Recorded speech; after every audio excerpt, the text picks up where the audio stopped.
Hey gang, okay, in our last monthly newsletter we talked about obedience and how important it is to not only pet dogs but police dogs.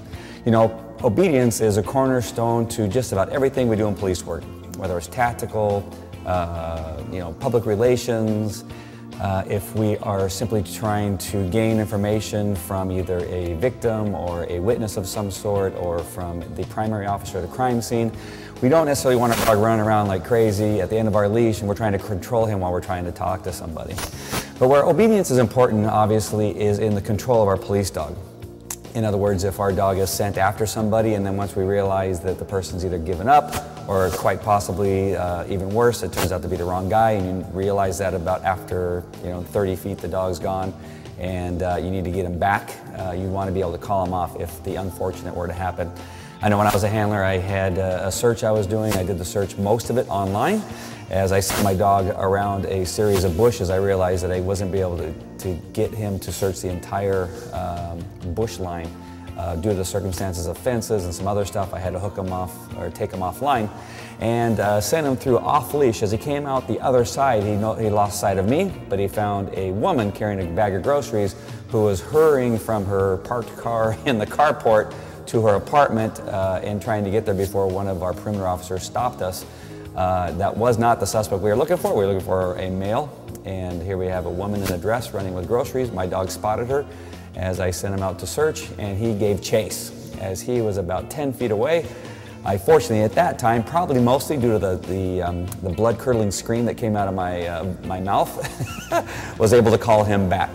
So those are the times that you're going to need to call off. Unfortunately, some officers maybe don't work on this as much as they should, but if you have a good, solid, ground base of obedience, the chances of having success are greater. So, in this series of videos, we're just going to simply show you Aldo and Nicole working with Orlando and his dog Duke as they prepare him for the call-off. They use a combination of the call-off itself along with some obedience. And once you mix that into your scenario, the dog will begin to forget about the long line per se, unless it's something where he gets nailed on. One of the bad things that is done with the long line is just causes the dog some horrific correction. Where if we use the long line just to avoid the dog from having a reward and train the dog through motivation, your chances of success are a lot better. So in this series of videos, you're going to see how that's done.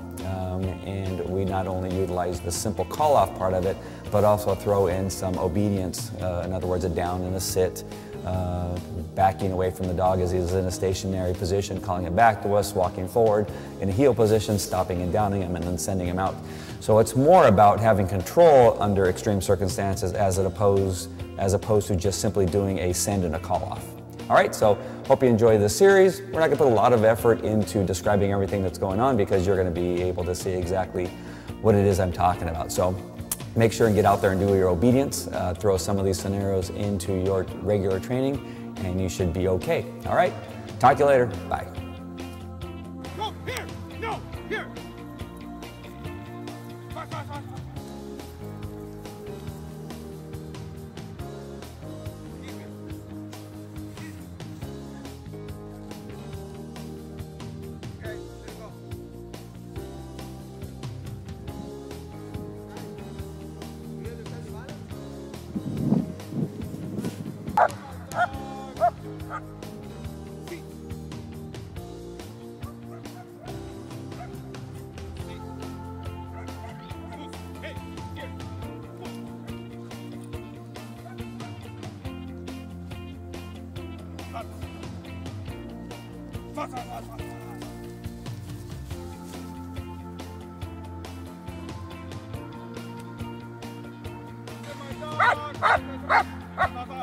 Here!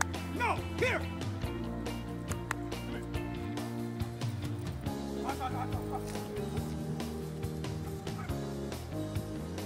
Nice, Nicole, nice. What do you think, Aldo?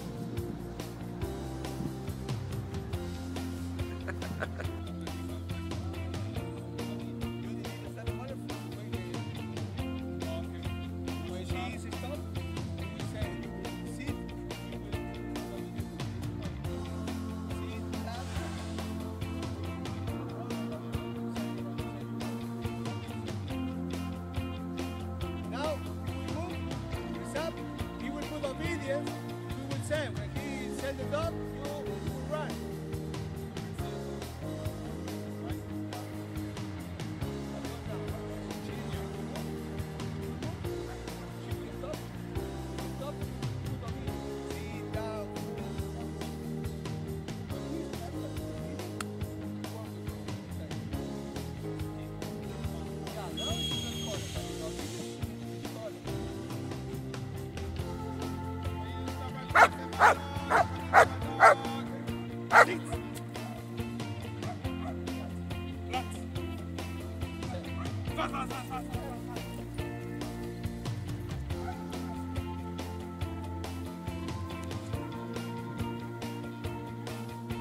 Come. Here. Here. Here. Here. Come here. Good. See. Nice. What do you think? What do you think? So nice.